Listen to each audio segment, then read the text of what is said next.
Je suis l'évangéliste Madeleine Wanda Bia. Comme vient de le dire, comme le pasteur vient de le dire ici, je suis née dans une famille chrétienne là. Et ma mère n'est pas en vie, elle est décédée. Avant qu'il quitte ce monde, un jour, Papa Bia, le papa du pasteur, lui a posé la question. Maman, chez nous au village là-bas, si le chef coutumier veut mourir, il doit laisser son câble là, à une autre personne pour que cette personne-là puisse continuer à travailler. Et toi, tes enfants, tous tes enfants, elles boivent de la bière. Alors, toi, ta Bible, tu vas laisser ça à qui? Lorsque nous sommes grandis chez nous, on ne buvait pas la bière. Quand on grandissait chez nous là-bas, on ne buvait pas la bière. Mais nous sommes mariés, nous sommes allés commencer à boire la bière là-bas dans nos foyers, dans nos mariages. Et puis, maman a dit, ok, c'est pas toi qui parles, c'est le Saint-Esprit. Parce que moi, je laisserai ta Bible entre les mains de ta femme. Et c'était parti. Là, on était à Matadi. J'ai commencé à servir l'Éternel dans les camps militaires. Toute la ville de Matadi, ainsi de suite. Pour tous les Bas-Congo, j'étais la présidente régionale. J'ai prêché les militaires, j'ai prêché les soldats. Les pasteurs, notre papa de Moli Mola, c'est un militaire. Alors, nous avons eu, le papa a eu la mutation, nous sommes venus à Kinshasa, le pasteur a terminé ses études, il est venu à l'université. Dès qu'il quittait l'université, il déposait le farde, il prenait sa Bible, il partait pour aller écouter la parole et enseigner la parole de Dieu. Et j'avais des problèmes avec Papa Bia. Papa Bia me disait, toi tu as un mauvais cœur. Toi, ton frère, c'est un docteur en histoire. Il a étudié. Maintenant, toi, c'est toi qui as montré à Serge d'aller toujours, de prendre la Bible et d'aller toujours prêcher la parole de Dieu au lieu de venir étudier. J'appelle le pasteur, je lui dis, Serge, écoute ce que papa dit. Il dit, non, laisse tomber. Lui n'a jamais été à l'université là-bas. Moi, je sais ce que je suis en train de faire. Alors, il a fallu que tous les matins, moi, Sœur Lolo, le pasteur Alain et le pasteur Serge, le pasteur Serge nous dirigeait, nous donnait, malgré moi, j'ai travaillé pendant 25 ans, mais là, il y avait un changement. Alors, les pasteurs, tous les matins, quand nous prions, ils nous donnent un devoir. Tu prends les versets, ça, tu vas lire et tu viendras nous expliquer. Alors, on faisait ça. Et nous sommes partis à Brazzaville pour les voyages de Sœur Lolo et Papa Alain. Et il continuait à prier. Et subitement, ses amis de Lista, le Saint-Esprit appelait tous ces amis-là de venir rejoindre le pasteur Serge. Alors, ils ont commencé à prier l'intercession. On a commencé avec les ingénieurs de Lista. Et puis, c'était en 98. Nous sommes rentrés, papa est décédé, nous sommes rentrés à Kinshasa, on continuait à prier. Et les gens continuaient à venir. Nous sommes arrivés jusqu'au nombre de 100 personnes. Il y a les gens qui venaient et les pasteurs qui venaient. Nous sommes venus ici pour apprendre comment est-ce que nous pouvons diriger nos groupes, nos églises. Je me suis étonnée, je me posais la question. Depuis quand Serge est devenu le pasteur pour enseigner tous les pasteurs qui abandonnent les diacres, qui abandonnent leur église pour venir ici? Nous avons fait 4 ans, on priait, on gênait. Et puis, le Seigneur nous parlait à tout moment. Le Seigneur nous parlait à tout moment. Un jour, j'ai accueilli un pasteur qu'on s'est connu à Brazzaville, quand j'étais à Brazzaville là-bas. Il fallait qu'il y a le prophète là où on priait, il m'appelle que je t'envoie les patriarches, il va partir demain à Chikapa pour son ministère. Moi, je voudrais qu'il passe la nuit là-bas. Moi, je dis, cette maison, c'est pour la maison des hommes de Dieu. Et je sors le matin j'ai préparé la table. Je l'appelle, papa, tu peux passer à la table? Non, je ne voyage plus aujourd'hui. Moi, je dis, qu'est-ce qui ne va pas? Tous les hommes de Dieu qui dorment dans cette maison, ils ont toujours eu un message. Peut-être qu'il a eu un message. Parce que là-bas, à Chikapa, il y a les gens qui l'attendent là-bas. Alors, il a fait une semaine. Nous sommes arrivés les samedis. C'était le lundi. Nous sommes arrivés les samedis. Dieu lui a dit la même nuit que c'est moi qui t'ai amené dans cette maison parce qu'il y a mon serviteur qui est ici, que tu puisses le consacrer comme pasteur missionnaire. Le pasteur a dit, moi je ne connais pas ces garçons-là, je connais sa mère. Je connais que sa mère qui est la servante de Dieu. Et il commença à prier avec ses amis. Les samedis, il ne voulait pas dire, les samedis, il voulait aller dormir vers minuit. Je le vois, il va vite vers la chambre du pasteur, il appelle le pasteur, il lui dit que Dieu m'a dit que je puisse te consacrer comme pasteur missionnaire. Et j'ai vu subitement le pasteur venir vers moi. Maman, moi je ne veux pas devenir pasteur.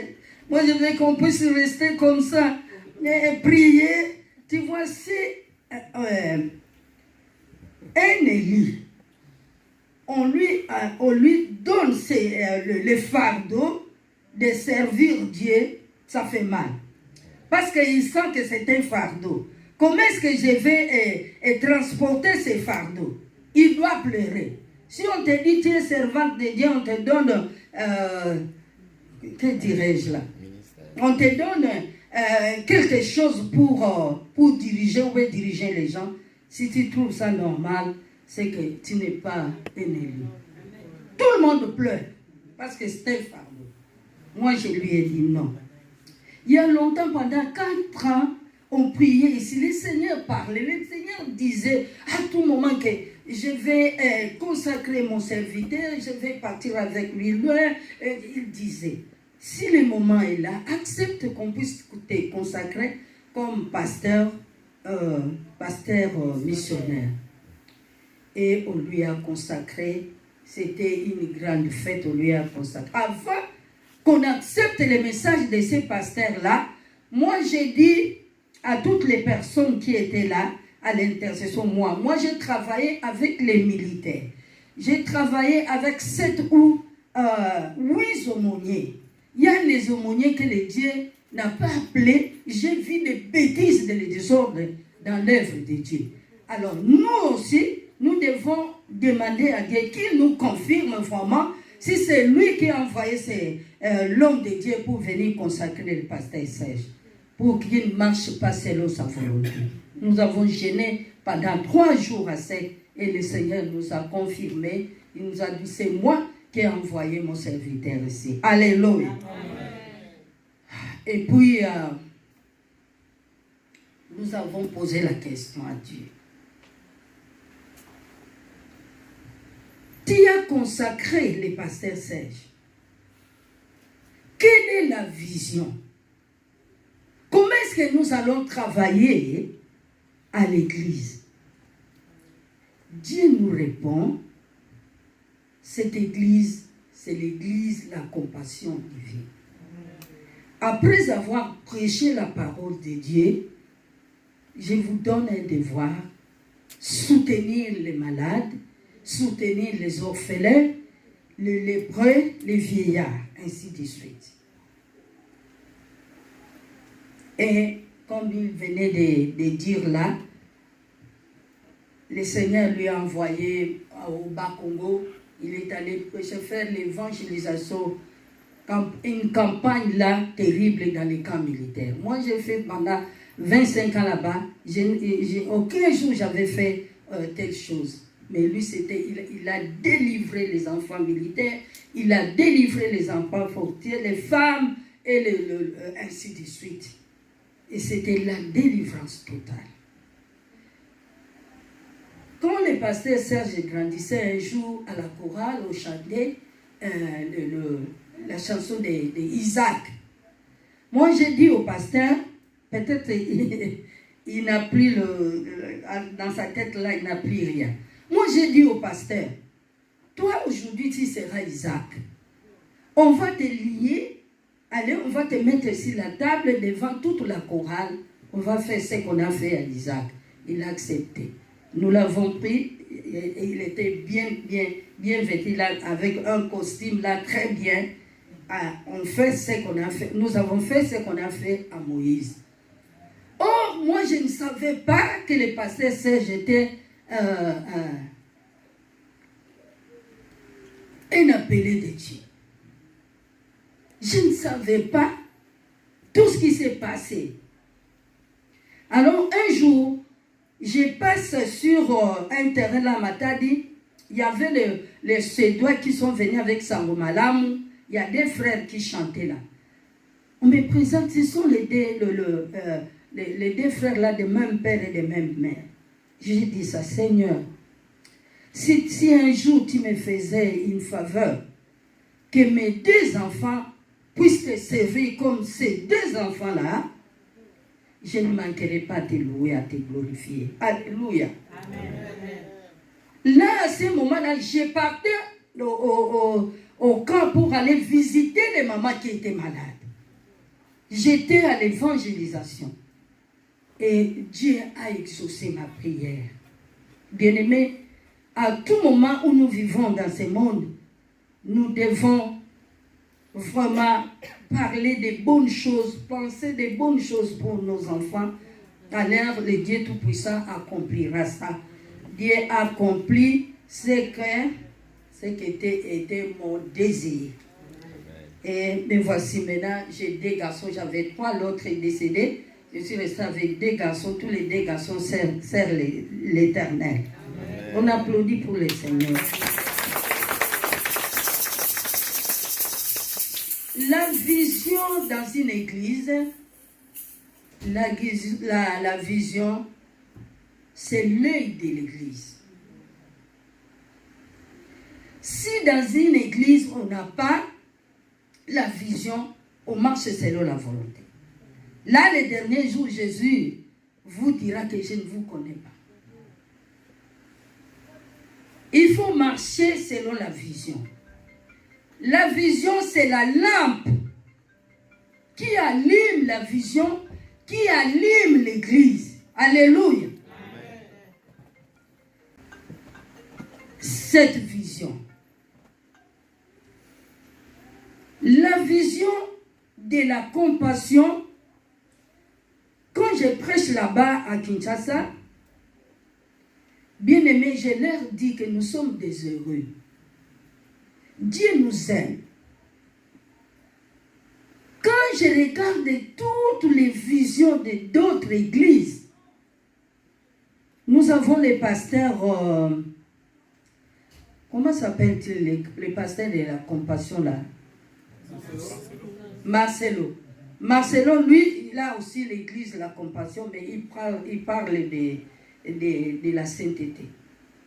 Il ne parle pas cette vision que Dieu nous a donnée. Donc, c'est la compassion, mais il y a deux visions différentes. Alors, s'il n'y a pas la vision, vous allez marcher, faire de n'importe quoi. S'il n'y a pas la vision, vous allez faire votre volonté. Alors, vous serez nulle part avec votre Dieu, ou Dieu ne sera pas avec vos bien-aimés dans le Seigneur. Et puis, Dieu, nous sommes arrivés à 2003. Il y a la grande sœur du pasteur, My Bibi, qui appelle My Bibi. Je suis fatiguée de rester toute seule ici. C'est l'accomplissement de la parole de Dieu que le pasteur va aller, et le Seigneur va aller avec lui, marcher avec lui, prêcher avec lui partout où il sera. Alors, My Bibi fait les démarches. Et le Dieu a donné le programme. Quand mon serviteur va arriver à Montréal, il ne va pas commencer l'église directement. Il va travailler d'abord chez les autres. Peut-être Dieu a voulu qu'il puisse passer dans d'autres églises pour avoir l'expérience. Ce qui se passe dans les églises, c'est que les hommes de Dieu font d'acquérir la sagesse et l'intelligence de diriger cette vision, parce que c'est une grande vision. Je dis souvent, c'est une grande vision. Pourquoi? Nous avons vu la vie de Jésus. Jésus sur la terre, qu'est-ce qu'il faisait? Quand il prêchait le royaume des cieux, c'est ça qu'il faisait. Il ne passait jamais quelqu'un malade. Il ressuscitait les morts. Il bénissait les gens qui avaient besoin de bénédictions. Il avait toujours un cœur compatissant. C'est pour cela, lorsque nous sommes venus pour nous attacher avec le pasteur Serge, dans la vision que le Seigneur lui a donnée, bien aimé dans le Seigneur, nous devons avoir un cœur compatissant, parce que le Dieu que nous sommes venus ici à l'église, c'est un Dieu compatissant. Alléluia.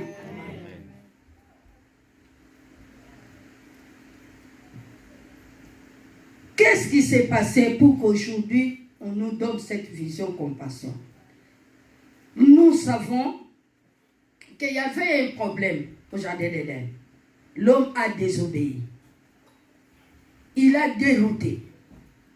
Et comme Dieu a investi beaucoup de choses dans l'homme, la Bible déclare, il a dit que faisons l'homme à notre image. Il ne pouvait pas laisser l'homme qu'il descendait à tout moment au jardin d'Éden pour causer avec lui. Il avait l'amour, malgré l'homme a désobéi. Parce que, mes bien-aimés dans le Seigneur, je vais vous dire quelque chose. Dieu n'est pas un dictateur. Dieu n'est pas un dictateur, c'est un libérateur. C'est pour cela, Dieu, la Bible nous dit, Dieu dit à ses enfants, je mets devant vous la vie et la mort. Alléluia. Amen. Pourquoi vous dormez? Je parle trop fort. Pourquoi vous dormez? Je mets devant vous la vie et la mort. Un bon conseiller, un Dieu plein d'amour, il nous donne le conseil de suivre la vie. Je mets le mal et le bien devant vous, et il nous dit de prendre les biens. Il n'a pas un bâton derrière nous pour nous frapper un bâton derrière nous. Allez, va, faire ça, faire ce que je vous ai demandé. Non, il donne la liberté à tout le monde.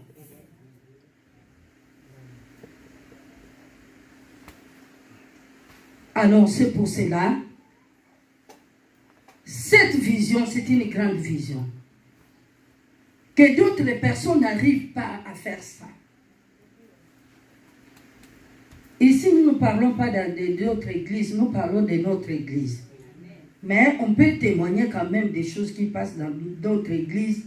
On ne peut pas avoir le cœur compatissant comme le cœur que Dieu nous demande dans cette église ou dans cette vision. Dieu, s'il a besoin de quelque chose à nous, la première chose, bien-aimée, que Dieu nous demande, donne-moi ton cœur. Alléluia. Il ne nous demande pas notre argent. Il ne nous demande pas nos habits, nos maisons, ainsi de suite. Mais il demande notre cœur. Parce que la Bible déclare,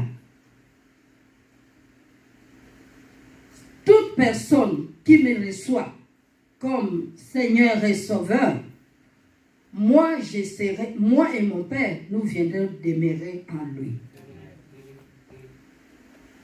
Ils viendront demeurer où? N'est-ce pas dans le cœur? C'est pour cela qu'en Proverbe 4, 23, on peut nous projeter? Non, il n'est pas là. Non, il n'est pas là. Proverbe 4, 23. Si quelqu'un trouve ça, on va faire un peu vite là pour... Amen. Garde ton cœur plus que toute autre chose, car de lui viennent les sources de la vie. Amen.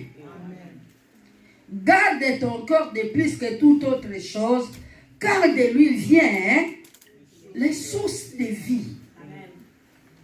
Tout ce que nous faisons, bien-aimés dans le Seigneur, c'est le cœur qui nous le commande de faire.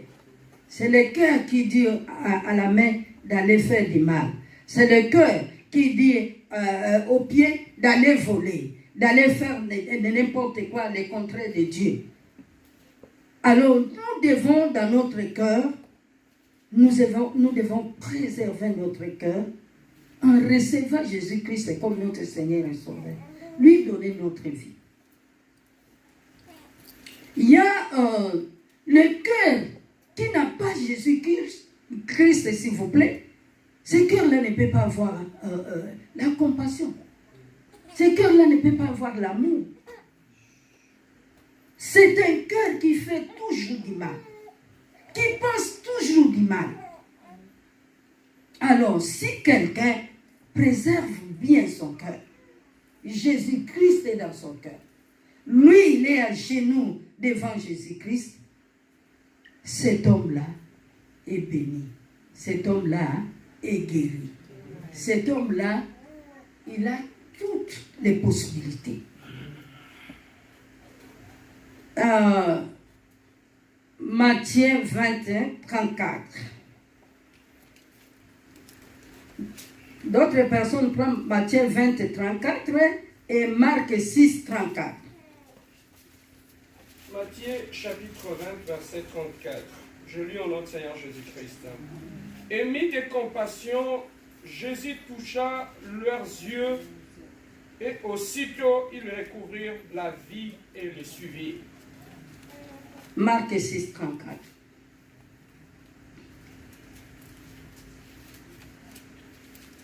Quand il sortit de la barque, Jésus vit une grande foule. S'il vous plaît. Quand il sortit de la barque, Jésus vit une grande foule et fut ému de compassion pour eux, parce qu'ils étaient comme des brebis qui n'ont point de berger, et il s'est mis à leur enseigner beaucoup de choses. Jésus, je venais de le dire, partout où il passait, il ne voulait pas laisser quelqu'un malade, il ne voulait pas laisser quelqu'un dans les souffrances. Parce qu'il avait un cœur compatissant, son cœur était ému de compassion quand il voyait quelqu'un souffrir. Bien-aimé, Dieu nous donne cette vision.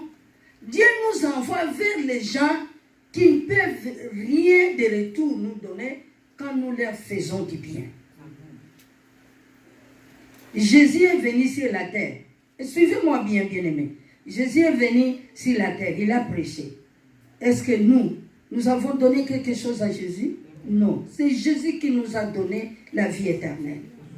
C'est Jésus qui est venu mourir à la croix à cause de nous. Parce qu'il avait un amour sincère. Il avait la compassion vis-à-vis de nous. Il n'a pas voulu, il s'est fait comme un pont. Il n'a pas voulu que l'homme se sépare de Dieu. Et la Bible nous dit, Dieu cherchait qui envoyer. Il n'y avait aucune personne qui avait accepté de venir ouvrir les livres et de remplir les sceaux. Lui, il a accepté parce qu'il avait un cœur d'amour, un cœur compatissant. C'est ça que Dieu nous demande, nous qui venons prier dans cette église, dans cette vision, que nous devons avoir ce cœur-là. Alors, Jésus, pendant qu'il guérissait les malades, pendant qu'il était ému de compassion pour les gens qui souffraient, Jésus enseignait toujours les royaumes des cieux. C'est ça le devoir que Dieu nous donne, nous, les chrétiens de compassion, de prêcher le royaume. Lorsque Jésus prêchait le royaume des cieux, les gens les suivaient. La foule les suivait. Pour bien comprendre la vie éternelle. Jésus disait aux gens, à la foule, après cette vie, il y a une autre vie qui vous attend. Alors, il faut se préparer pour arriver à une autre vie là qui vous attend. On se prépare comment? On se prépare en ayant un cœur compatissant, en faisant du bien aux gens. Nous allons lire Marc 10, 17. Aidez-moi vite parce que je vais tout finir. Sinon, je n'ai... Marc 10, 17, 23. Et une autre personne qui prend Luc 10, 25, 37. Marc chapitre 10, 17 à 23. Je lis au nom de Seigneur Jésus. Amen. Comme Jésus se mettait en chemin, un homme accourut et se jeta à genoux devant lui.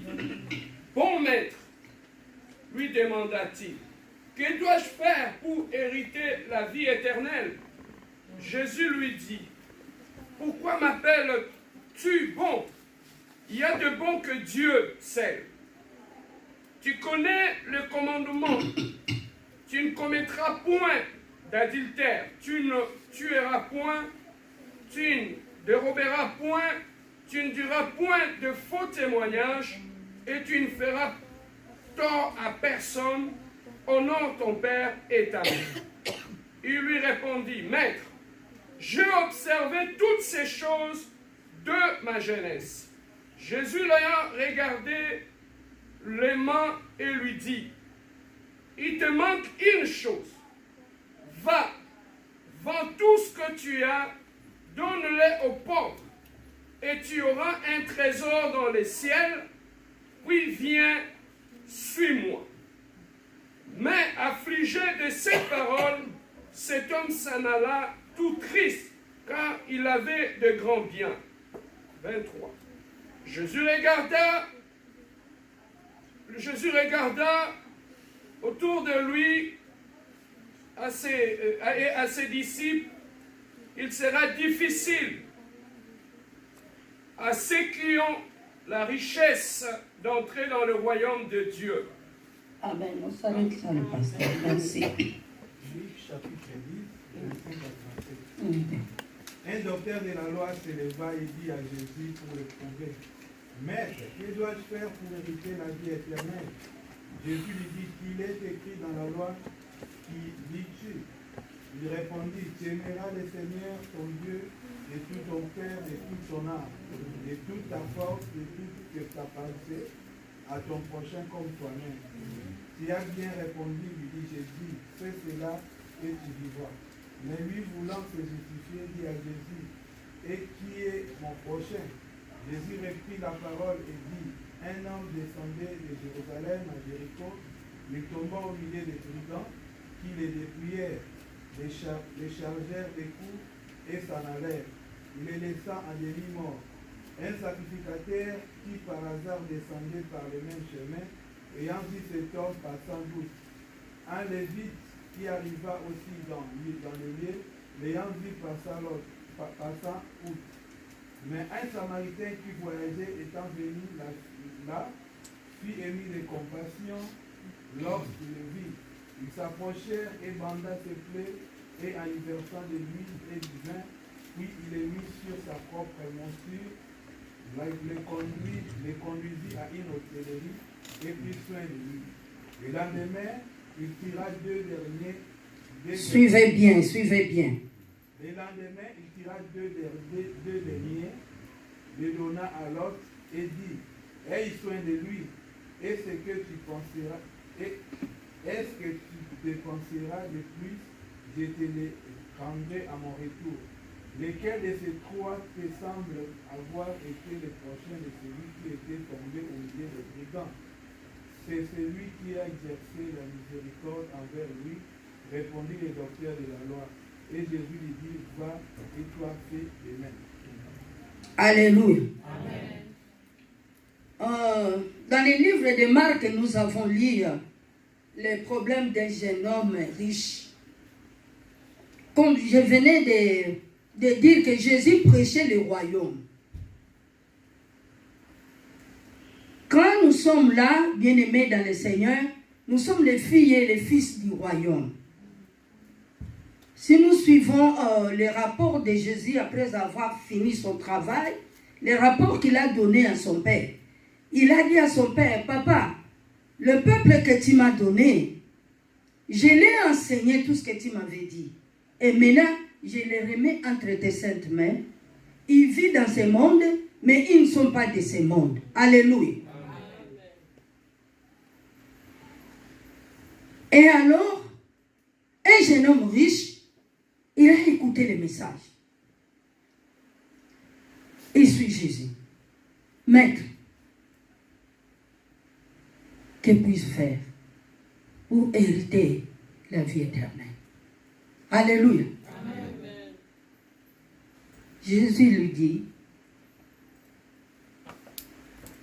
tous les renseignements, toutes les lois de Moïse, ce qu'on venait de lire là, est-ce que vous obéissez à ça? Il répond à Jésus, oui, depuis ma jeunesse. Ok. Deuxième chose, si tu veux me suivre, prends tout ce que tu as, va donner aux pauvres un cœur compatissant au service d'un Dieu compatissant. Et tu trouveras la richesse dans les cieux. Et suis-moi. Alléluia. Qui, à ce moment ici parmi nous, on peut lui demander, hein, donne-moi, prends ta voiture, vends ça, et va donner aux prisonniers. On avait fait cet exercice à la maison là-bas. Il y a un de mes enfants qui a dit, hey, ma belle voiture, je ne saurais pas donner ça. Alléluia. C'est pas facile, hein? Un cœur compatissant au service des biens compatissants. Si Jésus a réussi que son Père l'élève là, parce qu'à cause de ce cœur compatissant, à cause de cet amour qu'il avait vers les gens, la Bible dit, lorsque Jésus a regardé ce jeune homme, il l'aima. Il croyait avoir quelque chose en lui. Il avait la richesse, il avait tout. Mais il y a quelque chose qui lui manquait. La compassion. Si tu n'as pas un cœur compatissant, si tu n'as pas la compassion, bien-aimé dans le Seigneur, tu ne verras pas la gloire de Dieu. Si nous regardons, bien-aimés, ce qui se passe dans ce monde, ce qui se passe dans les couples, ce qui se passe dans les mariages, moi, bien-aimé, ça me fait tellement mal. Tout ce qui se passe dans les mariages, si la femme ou l'homme, moi aujourd'hui je ne parle pas à la femme, je parle la vision de la compassion divine à tout le monde. Pour que nous devons savoir que nous avons un grand travail que Dieu nous a donné. Il a laissé beaucoup d'églises, mais il nous a choisis. Les derniers jours, quand il va venir pour prendre ses enfants, c'est toutes ces choses qui nous montrent maintenant, les secrets qu'il nous montre. Il va poser des questions aux gens. Alors nous sommes déjà prévenus que nous devons faire pour entrer au ciel, pour avoir la vie éternelle. Nous devons avoir un cœur compatissant, pas faire du mal avec des gens. Bien aimé, comment se fait-il? Surtout nous les pasteurs.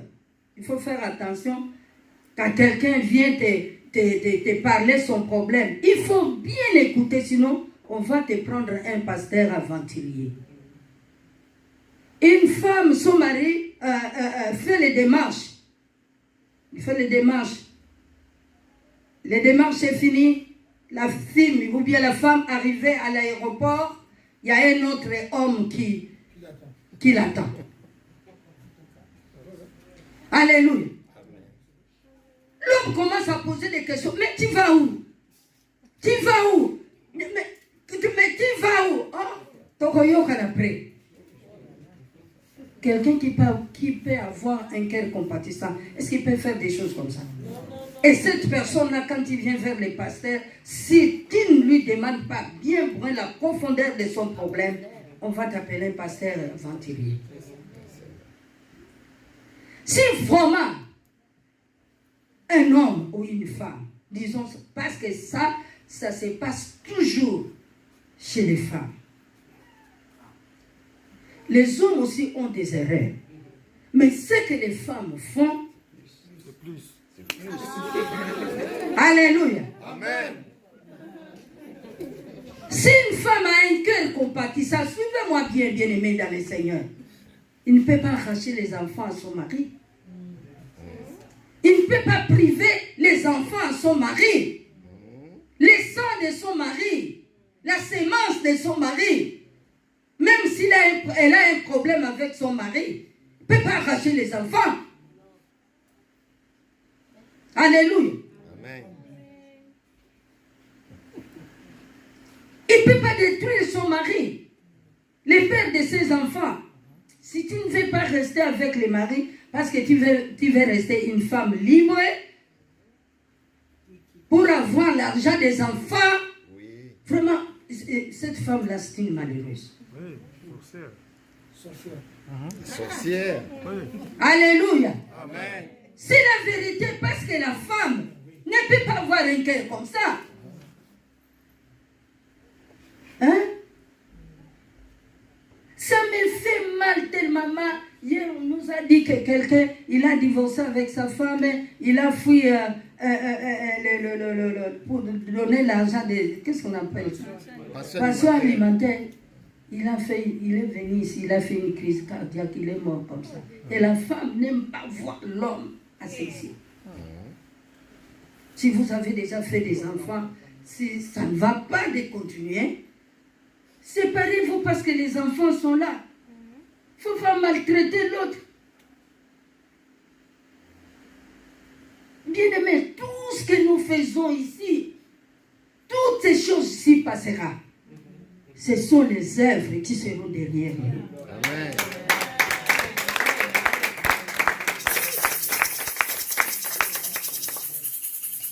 Les livres de souvenirs sera devant nous les jours où nous quitterons ce monde, bien-aimé. Quand il arrive, on te présente les livres. Là-bas, il n'y a pas moyen de dire, oh, aïe, tu n'auras pas tout ce temps d'aller dire, de se prendre là-bas. Tes œuvres seront derrière toi. Amen. On te présente les livres de souvenirs. Tout ce que nous faisons ici, bien-aimés dans le Seigneur, nous les payerons.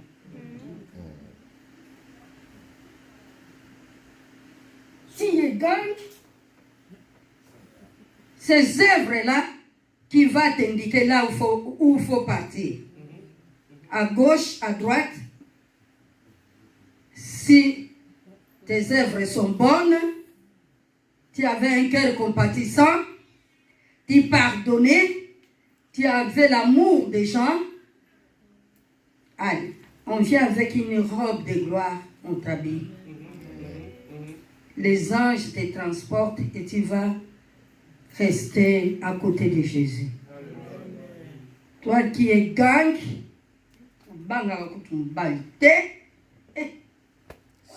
moi papa bien, pour que nous banguette. Akonyonga yo, j'ai fouillé.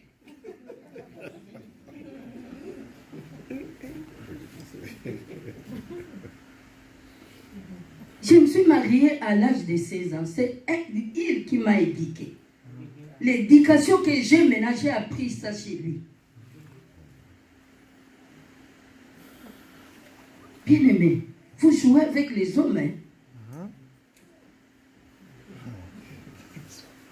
Une femme qui a un cœur compatissant ne peut pas détruire son mari, même s'il y a des problèmes. On se sépare bonnement.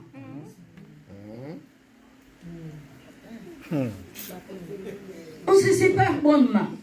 Toi aussi, l'homme, si tu fais du mal à ta femme, c'est un homme qui a un cœur compatissant. Comme la Bible nous dit, l'homme doit aimer sa femme, tu dois aimer ta femme. Les hommes rarement, les femmes toujours. Alléluia. Amen. Ce jeune homme, il n'a pas accepté le royaume des cieux. Il a refusé d'écouter Jésus, d'obéir Jésus. Alléluia. Amen. Dans la vie d'un chrétien ou d'une personne, si on te dit cette chose, laissez, tika. J'ai fait le séminaire à Kinshasa. J'ai dit, si j'ai dit en français, tika, vous n'allez pas écouter. Laisse, non, c'est pas fort. Je vais dire, tika. Tika. C'est une grande chose dans la vie d'une personne. Quand on te conseille, on te dit quelque chose que tu fais qui n'est pas bien, il faut écouter.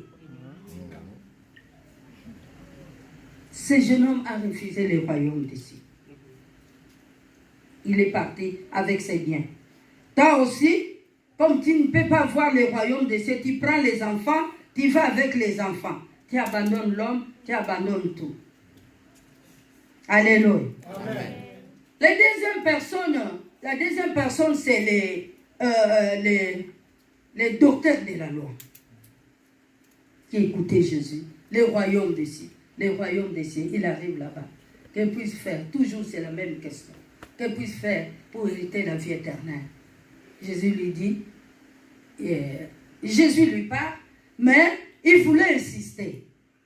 Jésus dit que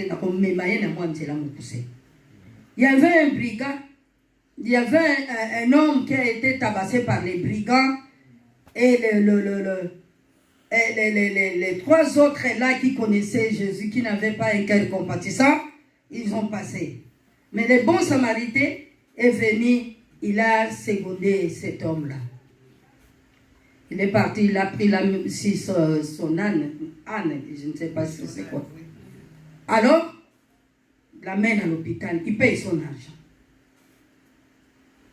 Il paye son argent, et puis, dis-moi, entre tous ces gens-là, qui étaient les prochains amis de cet homme. Alléluia. Il y a d'autres choses bien aimées dans le Seigneur que nous faisons, que nous ne comprenions pas. La vie éternelle. Jésus est venu mourir à la croix pour nous. Alors, tout ce que Jésus a fait pour nous, Jésus est notre modèle. Il avait un cœur compatissant, il pardonnait, il avait l'amour. Nous devons avoir ce cœurs-là. Nous qui prions dans l'église, la compassion. Applaudissons d'abord pour nous-mêmes.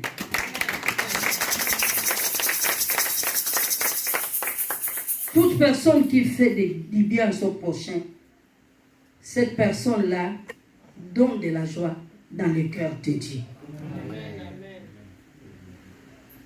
Alors, bien-aimés dans le Seigneur, nous devons faire du bien. Nous devons avoir un cœur compatissant. Un jour, j'étais malade. Je prenais les médicaments, mais ça n'allait pas. Je me suis agenouillée, j'ai posé la question. Tu m'as donné une charge de conduire les femmes militaires et les policiers. Et maintenant, là, la tête, ça ne va pas. Comment est-ce que je vais penser les choses que je vais donner à ton peuple? Or, je suis allée prier une fois à l'hôpital. Je n'ai pas pu passer vers les tuberculeux. Là, les gens n'entrent pas. Alors, lorsque j'ai prié, j'entends la voix de Dieu me dire, va à l'hôpital chez le lépreux. J'ai couru vite. J'ai acheté les Thompson. Je suis allé leur prêcher Jésus. Parce qu'ils se sentaient abandonnés. J'ai prié pour ces gens. Ils étaient guéris. Alléluia. Amen. Nous devons avoir pitié des gens qui sont à côté de nous, bien-aimés. Nous devons avoir un cœur qui pardonne, un cœur qui fait du bien. Tous ces gens ici, je ne sais pas, les docteurs de la loi, à la fin, qu'est-ce qu'il a fait? Le royaume des cieux, nous n'avons pas des messages compliqués ou bien des messages mis à part. Ce sont ces messages que vous attendez ici à l'église La Compassion. Si vous faites ça, vous aurez la vie éternelle. Toutes ces choses ici passeront parce que Dieu a vu que le cœur de l'homme est mauvais. Il n'y a que des mauvaises pensées pour les autres. C'est tous nous les Noirs, les Africains. Suivez un peu si un blanc va chercher la magie. Aucun jour un blanc là va donner la magie que je suis venu chercher ici. Et je donne les enfants de ma sœur, hein, ou bien j'ai fait ceci, j'ai fait ça. Il se donne lui-même. Mais nous, quand il va chercher, tu attrapes la sorcellerie, tu vas aller donner, sacrifier les innocents. C'est pour cela que j'ai dit chez nous, tout est sous... c'est quoi le mot méchant? Tout est sous-développé. La sorcellerie, sous-développée. La magie, sous-développée. Alléluia. Vraiment. Il n'y a personne qui t'envoie là-bas pour aller chercher les fétiches, ainsi de suite. Mais tu vas sacrifier les innocents qui ne savent rien. Alléluia. Nous devons savoir que Dieu a besoin de notre cœur. Et ma mère, comme venait de dire, il me reste combien? 5 minutes. Waouh! Ma mère, il y avait sur notre avenue, là, les catholiques avaient les hommes de vieillards. Les hommes de vieillards, là, parfois, ces vieillards-là manquaient à manger. Ils quittaient là-bas, ils venaient chez nous, dans notre parcelle. S'ils entraient dans notre parcelle, on les chassait. Mais quand ils venaient vers notre maman, ils leur donnaient à manger, nos vêtements, on laissait, comme on était à l'intérieur, on laissait nos habits donner à ces mamans-là. Maman a eu un problème, on lui a donné une piqûre là. Cette piqûre-là fait l'abcès dans le pied de maman. Alors, cet abcès-là, maman est entrée à l'hôpital. Directement, il a fait une crise de diabète. J'ai quitté Moujimal, je suis venue, je suis allée à l'hôpital. Il y a le docteur qui me dit, c'est pas possible, j'ai vu un miracle. Parce que le jour où j'ai descendu dans l'avion, je suis arrivée à la maison, j'ai vu ces mamans-là, la poitrine couchée si la poitrine couchée sur la terre, il pleurait, Seigneur, aide cette maman, c'est elle qui nous aide, c'est elle qui nous donne à manger. Et le docteur me dit, jamais les infirmières sont là. L'abcès dans la jambe d'un diabétique, la plaie ne peut pas guérir.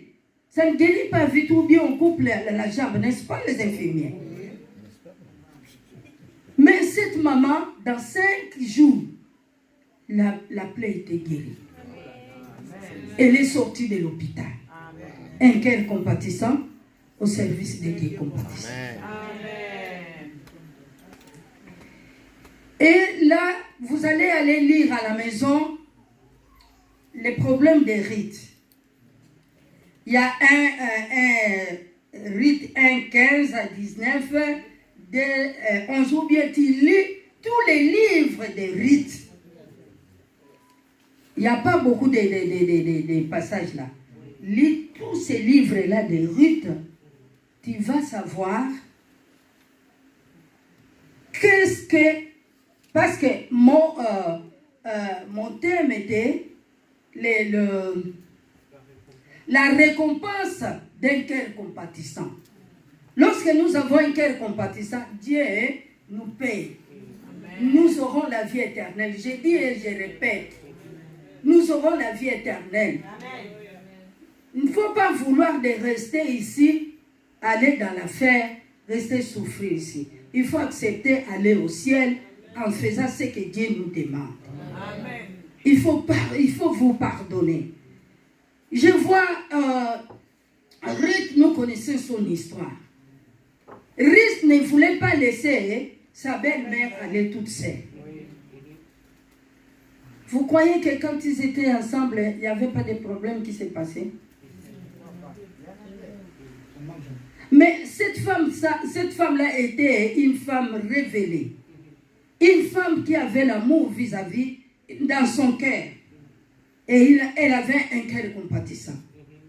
Cette maman ne voulait pas Naomi que Ruth puisse la suivre. Mais il a dit, maman, je ne peux pas te laisser comme ça. Ton Dieu sera mon Dieu. Amen. Là où tu mourras, moi aussi je mourrai là. Amen. Lorsque nous lisons l'histoire de Ruth, son cœur compatissant lui a payé. Lui a payé. Il est allé se marier avec Boaz. Lui dit, j'ai entendu dès la rentrée de Bethléem ce que tu as fait à ta belle-mère.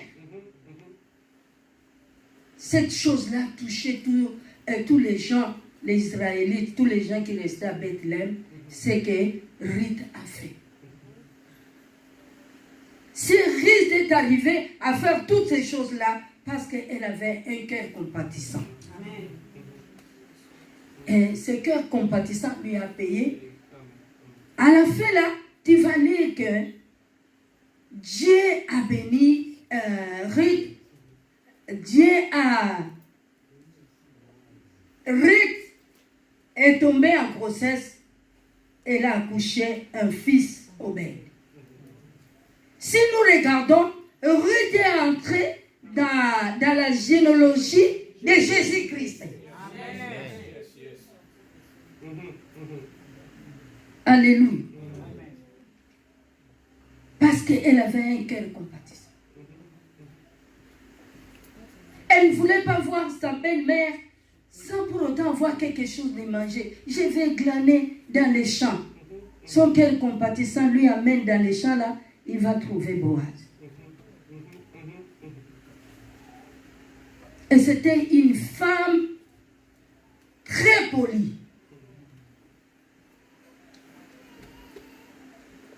Boaz l'appelle, l'invite à venir glaner dans le champ où ses serviteurs prenaient la semence là. Il a dit, merci mon Seigneur. Est-ce que nos mamans d'aujourd'hui, peuvent appeler leur mari mon Seigneur? Non. Je ne crois pas. Merci mon Seigneur, parce que tu m'as fait du bien, ta servante. Non. Impossible.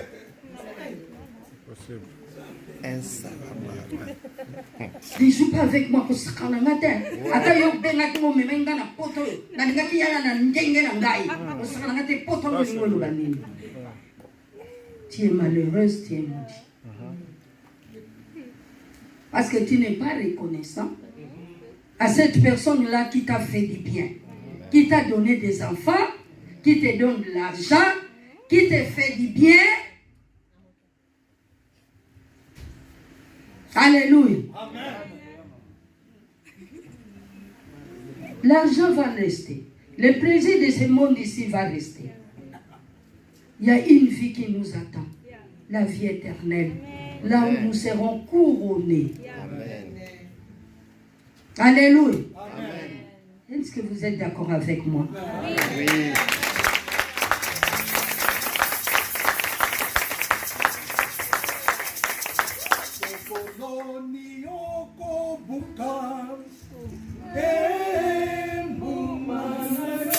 Alléluia.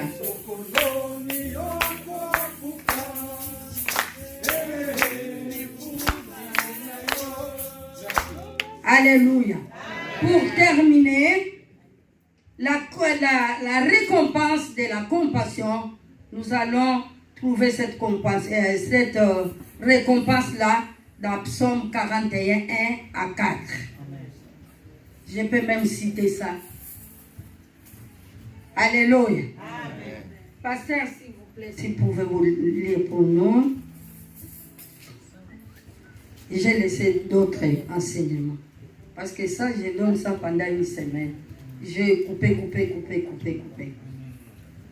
S'il vous plaît, pasteur. 41, 1 à 14. À 4. Psaume verset 41. Suivez bien la récompense de la compassion. Bien-aimés, nous sommes venus travailler dans la vision de compassion. Écoutez bien. Au chef de chantre, psaume de David. Heureux celui qui s'intéresse aux pauvres. Aha. Au jour du malheur, l'Éternel le délivre. Aha. L'Éternel le garde et lui conserve la vie. Amen. Il est heureux sur la terre. Voilà. Et tu ne le livres pas au bon plaisir de ses ennemis. Aha. Amen. Amen. Au lieu de passer le temps de prier toujours, toi, là, tu n'as pas un cœur compatissant, bien-aimé dans le Seigneur. Tu vas prier,